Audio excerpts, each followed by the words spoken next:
BNP মহাসচিব মির্জা ফখরুল ইসলাম আলমগীরের সঙ্গে বৈঠক করেছেন ব্রিটিশ হাইকমিশনার সারাহ কুক। সোমবার বিকালে গুলশানের চেয়ারপারসনের কার্যালয়ে এ বৈঠক অনুষ্ঠিত হয়।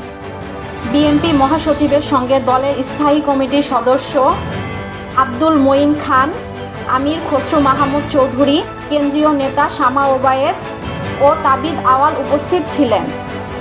ঘণ্টাব্যাপী বৈঠক শেষে আমির খসরু মাহমুদ চৌধুরী সাংবাদিকদের বলেন, দ্বিপাক্ষিক বিষয়গুলো নিয়ে আলোচনা হয়েছে। কত তাড়াতাড়ি আমরা নির্বাচনের দিকে যাচ্ছি সেই আলোচনাও আসছে।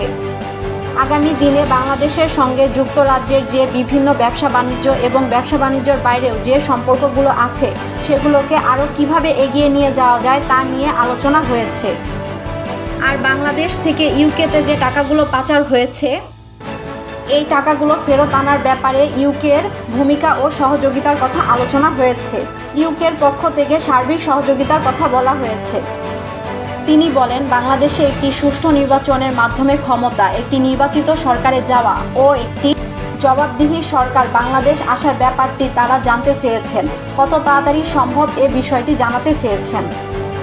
আমাদের পক্ষ থেকে যেটা স্বাভাবিকভাবে পুরো আন্দোলনে যে হতাহত হয়েছে, বিগত দিনে ছাত্র জনতার আন্দোলনে হতাহতের যে সংখ্যা, যেটার বিষয় আলোচনা হয়েছে। একই সাথে 15-16 বছরে বিএনপির নেতাকর্মীদের উপর নির্যাতন, হত্যা, মিথ্যা মামলার যে বিষয়গুলো আলোচনা হয়েছে, এসবের পরিপ্রেক্ষিতে বিচারের বিষয়টাও আলোচনায় এসেছে। জাতিসংঘের পক্ষ থেকে ডেলিগেশন আসছে, এ বিষয়ে আমরা কিভাবে অ্যাড্রেস করছি তা জানতে চেয়েছেন। দেশের ভিতরে বিচারের বিষয়টা তারা জানতে চেয়েছেন।